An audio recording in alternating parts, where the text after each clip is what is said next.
This isn't your average everyday darkness. This is advanced darkness. Hi, I'm Kate. I'm Elena. And we saw the Blair Witch Project. Blair Witch. Blair Witch Blair 2. Witch 4? 3? It's just called Blair Witch? Yeah. Because there's Blair Witch 2 Book of Shadows. I haven't seen any of the Blair Witches ever. I haven't seen the first one. I haven't seen the sequel. This is the first one I'm ever seeing. I saw the first one when I was a kid. Not like in theaters or anything. I would have been like 4 years old. But when I was younger, probably way too young. Like when I was in kindergarten, I probably saw it for the first time. And then I saw it many more times growing up. I think the last time I saw it was in high school. And I've seen Book of Shadows at least all the way through once. So I'm a huge fan of Adam Wingard. He directed some of like my favorite movies, The Guest, You're Next, a lot of like the VHS segments, like a lot of the really good ones. So I was really, really excited. Like my expectations were like way up there because I enjoy the original. I look at it for what it is, which is a really innovative and creative filmmaking thing that some kids in Maryland did, and for like no money. So, like, and it didn't invent found footage, but like it definitely was like, whoa, this is the thing that people can do. The first movie by this director I saw, I guess, was The Guest, which I just watched like last week with Kate. I really liked it, so I was like kind of anticipating something like pretty good. But yeah, I was a little underwhelmed by this. Yeah, I think he did some really innovative things, but it kind of took away, if that makes sense. Like, I really like the idea. They had like Bluetooth pieces, but they were GPS, so you can like track where you were, and they had cameras on them, so you got like first person. I thought that was really cool. They had a drone, so you could like get helicopter shots, and I thought that was a cool storytelling element. And then they just had 2 regular cameras and like a DV, which is like the little cassette tape thing. I really liked how they took like the technology changes and they used it to their advantage. That was really clever.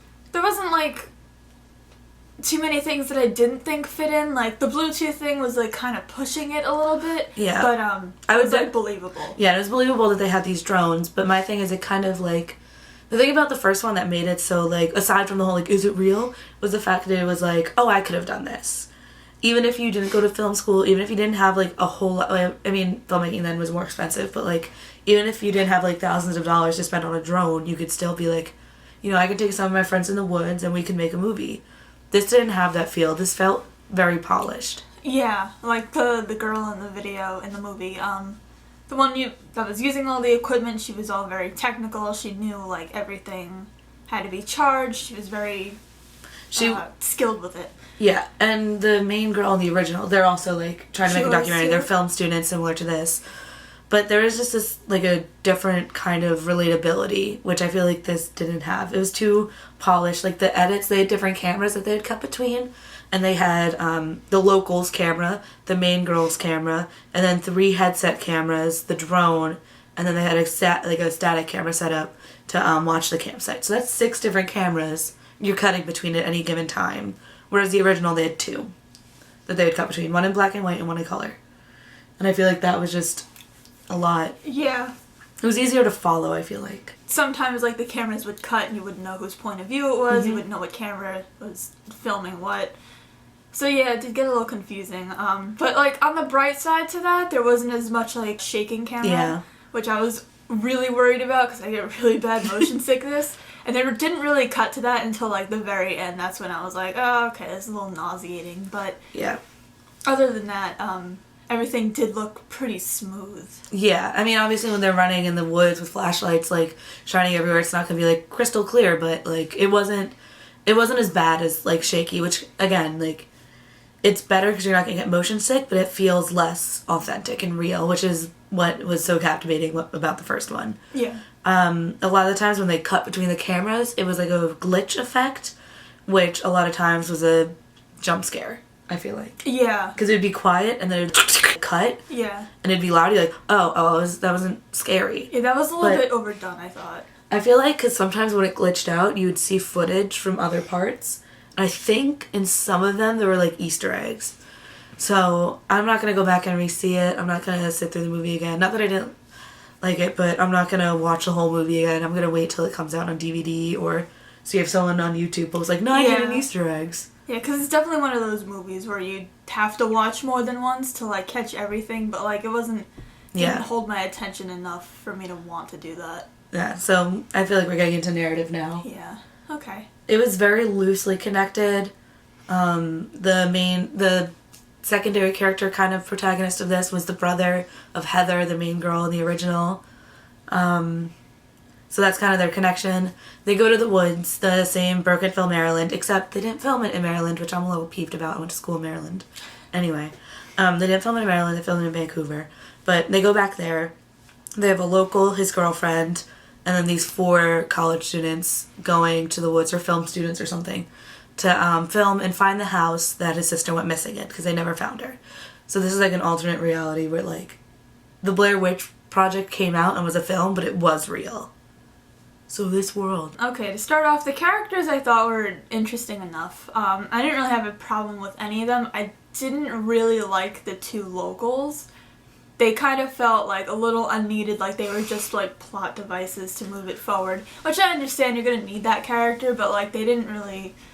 I felt like they were kind of purposeless. Like, I didn't even feel like... Because he says that he was 4 when his sister disappeared. And I'm like... I understand that's, like, a big motivator, but, like, when you're that young, I feel like it's not really, like, a realistic enough plot that he's gonna care for 20 years to go and find his sister who went missing 20 years ago when he was only 4 years old. Spoilers. So, of course, they killed the black guy first, which is fucked up. Yeah. Like, I even turned to Kate, like, in the beginning of the movie, I was like, do you think he's gonna die first? And I was like, because of the director, I don't think it's gonna happen. And I was like, I believe that. I'll buy it. No. And, I don't know, it got, like, it went from 0 to 100, I feel like. Oh, yeah. Because the first night there was some, like, thumping, and then the next night it was, like, everything's happening. Like, tents were flying in the air, and, like, that was another thing that I really liked about the original, is that it was very subtle, and it was kind of a question of, is one of them messing with them? Are they going crazy? Are they just going crazy being in the woods alone, lost? Or... is there actually something in there? Yeah. With this, there was no doubt there was something else in the woods with them. Yeah, even in the beginning, I guess beginning middle, when you find out that the 2 locals have been fucking with them, like, practically the entire time, I was like, that was a little cheap, I feel like. That they're like, oh yeah, we were the ones who put up all the sticks and stuff like that. It was just to get you guys to believe us. I was like, that was eh. And then, like, it turns out that it was real. But I was like, I didn't really like that too much. If they had played with that more, like maybe had them come back and be like, I know it's just them messing with us, and then it wasn't, I feel like that would have been better, but that never really came back. It was just a way to get them to separate. Yeah. And then at the end, they go into the house, and you kind of see the Blair Witch, and they added more mythology about her so that she would be the long and skinny kind of horror movie thing. So they got all stretched out, and she was like, and you can't look directly at her. So they had a bit where the girl was holding the camera and, like, looking behind her, which was cool. While she went, that's how she cried. Yeah, like, I didn't really have any qualms with the acting. It all felt pretty natural, but, like, towards the end, when everybody was, like, going to shit, like, the crying was just so terrible. I was like, you didn't get your fake tears down good enough. And then the one local guy, he comes back, and I swear to God, in the beginning, he had, like, dark curly hair and kind of, like, a long face. When he comes back in the end, he's covered in, like, mud and dirt. And I'm just like, I'm old Greg. There was one point in the movie, like, after the 2 locals had gotten cast out and they come back, they said that they were walking around for 5 days, they hadn't eaten for 5 days, the sun never came out. And then they're like, these people are a trick. And I was like, that's interesting that they talk about that, but then they never really mention it again. Until the very last minute when they're like, don't look at her, don't look. And then the guy is like, Heather, and like turns around, obviously gets like taken by her. And then the girl falls through the exact same thing. She's like walking, and then you hear Jake go, I'm so sorry. And he goes, she like turns around and is like, Jake? And then it's over. Yeah, I feel like a more hopeful ending would have worked better for it because she knew the trick. She knew. I guess they're kind of like, we need to end this now. Yeah, I was like, ugh. Like, I feel like a more hopeful ending would have just been her continuing to walk out and then the footage would have just cut with her walking backwards, even though, like, the voice was calling for her, you feel? Yeah. But no, they made her fall for the same gimmick and it was just kind of a cheap ending. That being said, I did have some good scares and I did enjoy parts of it. I thought it was very well crafted. Yeah. It was very well made. Yeah. It wasn't terrible. And if you like horror movies and you want to check something out, I mean, it's the only horror movie that's going to be coming out. Rings isn't going to be good. Annabelle 2. And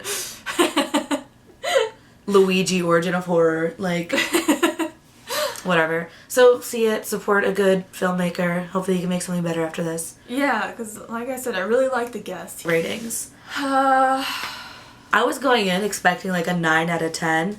And so I feel like that's kind of contributing to, like, my feelings of this. So, I'm probably going to give it, like, because it's not bad. I just was disappointed because my hopes are so high. Like, an 8 out of 10. If you like horror. I would probably give it a 6, only because, like, it didn't, like, impress me, but it wasn't as bad as it could have been, and it could have been pretty bad.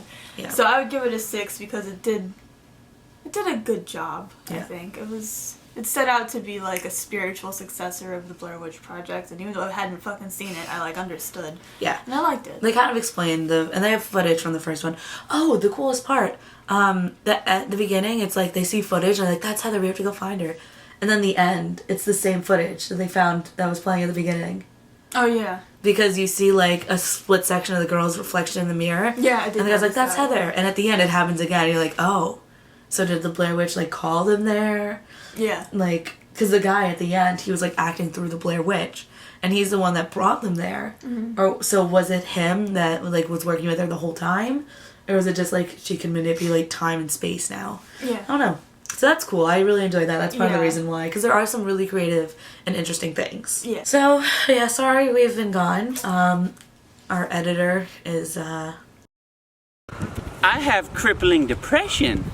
well, they're thanks, dude. Yeah, we have a lot of shit going on, you know. I'm back in school. Um, We both have jobs, yeah. unfortunately.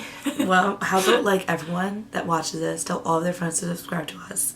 So we get that sweet, sweet YouTube money, and we'll bleep all of our curses. I could drop out of college. I can pay my student loan debt. Like, it'll be great. Tune in next time for whatever fucking movie's coming out, because as far as I know, there's nothing good yet. Bridget Jones's Baby. You're not making me see that. No, I don't want to see it.